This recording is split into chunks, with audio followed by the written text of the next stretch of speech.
YouTube friends and family, I'm back again with another video, and today we're going to talk about a major flaw with the Rev7. That's right, the DDJ-Rev7 by Pioneer. This is a high-end controller, however, it has a major flaw, and let's get into the details. For all my digital vinyl users, yes, the people who still use turntables with a needle or a stylus to play music within Serato knows about this red line of death. What red line of death I'm talking about? Let's take a look at it. This is what I call the red line of death right here, that line moving back and forth. When you see this in Serato, it is not a good thing. This is horrible. I don't have an official name for that red line of death. I looked all over the Serato website and could not find anything. However, if you're a digital vinyl user that use actual needles, you know exactly what that is. DJs who use a digital vinyl system along with a needle almost often see this red line of death. This could mean either one or two things. Either your control vinyl is worn out, your control vinyl is dirty, which is making your needle dirty, and you have to clean that needle off. Once you have a good set of control vinyl, your control vinyl is clean, your needle is clean, it's going to send a good signal into the computer or into Serato so that way you do not see that red line of death. However, as you can see, I don't have my digital vinyl system hooked up. I have my Rev7 that is hooked up to the computer, and in fact, is not even playing anything. I have a song queued up on the right platter, but nothing is actually playing. And if you look here, I still have that red line of death. That is not a good thing.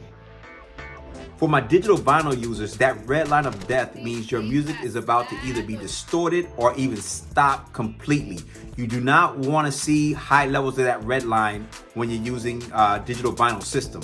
However, when you're using the Rev7 or any controller, you shouldn't see a red line at all. It should be a clear signal that goes from the controller to Serato, no interruption in music. However, with the Rev7, if you see that red line, it's a possibility that your music is going to either play slower than normal or not function as it should, and it could mess up the party, it could mess up the gig, and that's something you do not want. However, I have the solution. If you're like me, you like to have the option to connect a cell phone or a different type of device via Bluetooth, so that way you can play music that you don't have loaded within Serato. For example, I have customers come to me all the time with songs I do not have in Serato. Yes, I can play it from my computer, but it's just easier to grab my phone, go on my favorite streaming service, and find the song and Bluetooth it to my controller, and I can play it through Serato. Also, I have customers that have their own, they have a song that they made themselves. It cannot be found anywhere else. Every here and there, not all the time, but once in a while, I will let the customer connect their phone via Bluetooth to my system so they can play that unique song that they have that I cannot find. In order to do this, I found a Bluetooth receiver. It's nothing special about this receiver, but it's just a Bluetooth receiver, and I have it connected to channel 2 right here in the back of my Rev7. So all this is just a Bluetooth receiver that's receiving a signal from my cell phone or other device, and it's transmitting the signal to channel 2 so that way I can play it through the speakers and the audience can hear it. And that's what's causing this red line of death. It's not the fact that the Bluetooth device is connected to the Rev7. It's the fact that there's a signal going through the Bluetooth device and it's interfering with the Rev7 itself. So if you have whatever device you have connected to it, make sure the audio track that is playing is actually in pause or off. That way it will stop. Method number 2 is to actually disconnect the Bluetooth device altogether. And actually, you do not have to do method number 2 as long as you pause the song that is coming through the device. Whatever you have hooked up to that Bluetooth device, make sure the song is paused and it will solve all of your problems.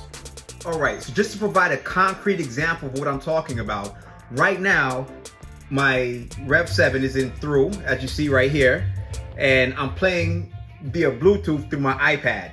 You don't see the red line of death, which is here. You don't see the red line of death now. All right, but let's say I'm going to play a song through the Rev7 itself.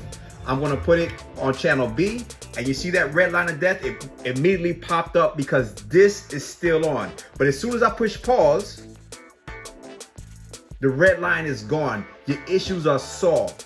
This is the issue. There's a signal still coming through when it shouldn't be coming through. So if this is on, even though you have this queued up to play a song, you're gonna see that red line of death. And you don't want that at a party because it will mess up the mix, it will stop the music, and you will have to DJ from one turntable. And trust me, it is not fun trying to DJ from one side of the controller and not having both sides accessible.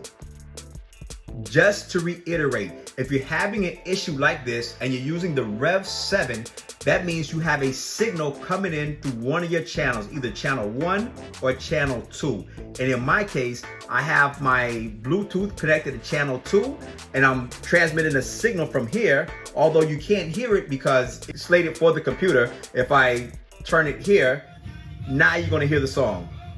You can hear it in the background, all right? The red line is gone.